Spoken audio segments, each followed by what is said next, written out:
Hey guys, so Netflix has released a new series by the name of Mindhunter, which explores 1970s FBI detectives who are interviewing serial killers to better understand their behaviors. And now this series stars Jonathan Groff and Holt McCallany, and actually several of the episodes, about 4 of the total of 10 episodes, are actually directed by David Fincher. And seeing as how I'm a big David Fincher fan, as well as I really like the subject matter of the show in terms of like serial killers, how their whole mindset works, their thought processes, why it is they do what they do, I really thought this show would be really fascinating.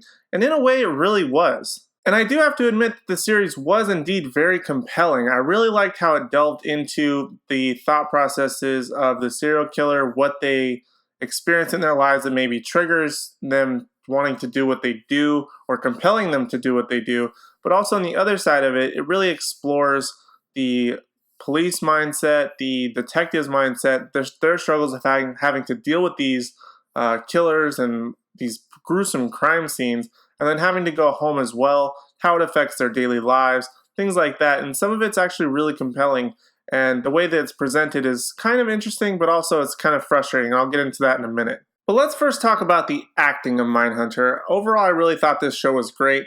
As I said, the two main actors, Jonathan Groff and Holt McCallany, do really great. They're the two best of the entire series, at least in my opinion. They kind of butt heads at first, but they also have this understanding with each other, which I think is kind of interesting, and like that dynamic of police detective. It's not necessarily buddy cop, but it kind of verges on that a couple of times, which I thought was really interesting. But the main character that I thought was most interesting was Jonathan Groff's character of Holden Ford. Now, he starts out very cold. He actually starts out as a hostage negotiator, and then he eventually grows into the FBI sort of teaching program.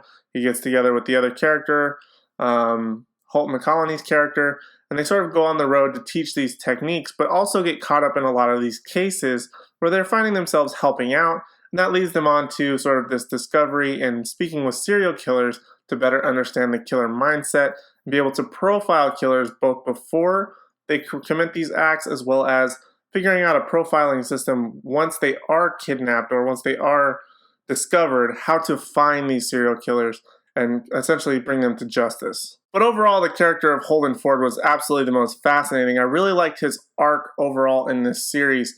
He starts out rather cold, like I said, but by the time he gets towards the end, he's very cocky in a lot of the things that he's doing.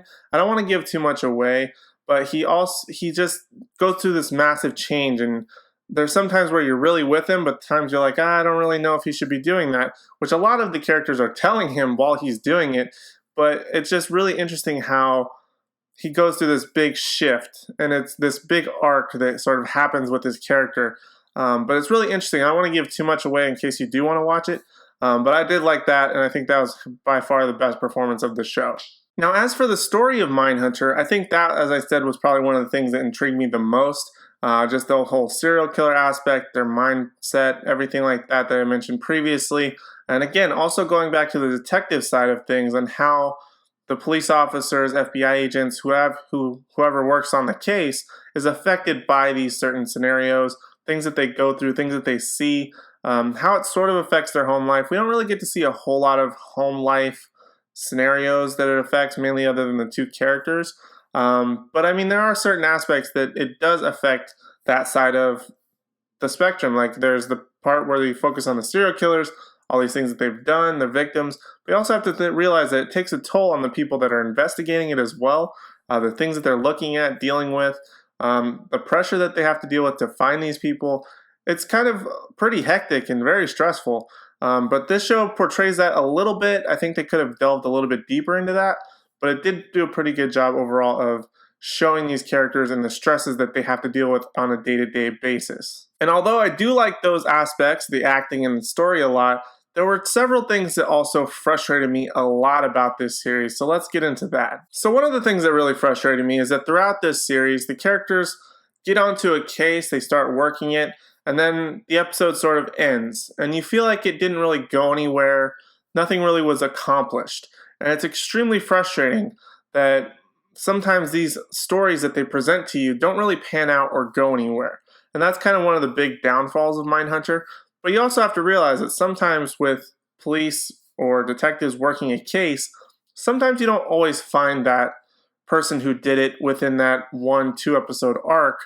And unlike TV, like TV, you always find in 1 or 2 episodes, they always find their man somehow, bring him to justice. They're already walking them to their cell at the end of the episode.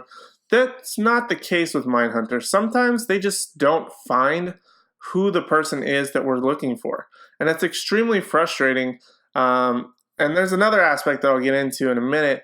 But it's just the show leads a lot of frustration, especially when an episode just ends and you sort of don't expect it. And then it leaves you wanting more. And then you literally have to binge watch it and go on to the next episode, hoping that they sort of explain or there's some sort of nod or something that gives you that closure in the next episode that wasn't previously established in the previous episode. And it gets really frustrating that you have to keep watching it, but it's also this adventure, I shouldn't say adventure, but it's really this story of these police officers really working with what they have. And it's frustrating, but it's also, you kind of have to understand this is real life. And this happens today, even though the show is set in the 70s, where cops don't get their man every single time. And it's really frustrating, but it's just one of the aspects of the show that kind of drove me crazy a couple of times. The other thing that really bothered me about this series is that they keep teasing something with a specific character, but it really never goes anywhere. And then the series ends, and you really just hope that there's going to be a season 2 so that they can address it. This character doesn't really do anything. They show him for probably a total in the entire series, I would guess maybe 3-4 minutes in total. He has some beginning scenes at the beginning of episodes. We don't know this character's name. We see his face a couple of times, but we know that he's a serial killer or in some form of a killer, deviant person who is committing some sort of crime. Because although he doesn't necessarily do anything or we don't see him doing anything, he has a lot of those deviant behaviors. He does things like at the very end, I don't want to give it away, that are very exposing us to something else that happened throughout the series. And you really just hope that they're going to bring it back a season 2 just so we can look for this character. This character is out there. Hopefully the main characters will be on this trail at some point. I'm not sure what's going to go on. But the fact that they kept teasing this character and then in the entire first season, the main characters never addressed it. There's no story behind it. You just sort of see these things that's happening with this character, but you're never really given much information. And that's really hard to deal with, especially when you feel like something should be addressed, but it's never even addressed other than showing little clips. And it's just one of the most frustrating things about this entire series that really got to me, because that was the one thing that kind of kept driving. There was plenty of other good stories throughout this series, but this is the one story that kept driving me to continue to watch, because I wanted them to get onto the case and really find something out about this character, but it just never happens. And it's really frustrating to watch, especially when you watch a show. You expect to have that arc or some sort of discovery, some sort of inclusion, but it just sort of never happens. And it's just really frustrating to watch. But it is still a really good show that I highly recommend, because it, like I said, it does have a lot of those good things, good acting, good story. If you're really into like the psychology of serial killers, anything like that, it's a fascinating show to watch. It just has those little quirks that just really drive me crazy. But other than that, it's a fantastic show that I highly recommend watching. And for that reason alone, the overall grade that I have to give Mindhunter is a B. As I said, this is a really good show. It's really not that buddy cop type of show, but it does have some of those aspects to it. But it's a lot more dark in that David Fincher style. I mean, he directed 4 of the 10 episodes, but it's really good, and I do highly recommend watching it if you have the time to check it out. Just don't expect it to be like some blockbuster amazing show, but it does have a lot of intriguing points as well as storylines I think they'll lead up to in the future, but we gotta just have to wait to see if they even get a season 2 and find out how good it's gonna be. But there's a lot of great things that this show has to offer, and I highly recommend watching it. It's on Netflix now. If you have the chance, please check it out. But other than that, those are my thoughts on Mindhunter. Be sure to let me know your thoughts and opinions in the comment section down below. I'd love to hear your thoughts on what's going on in this show, because there's a lot.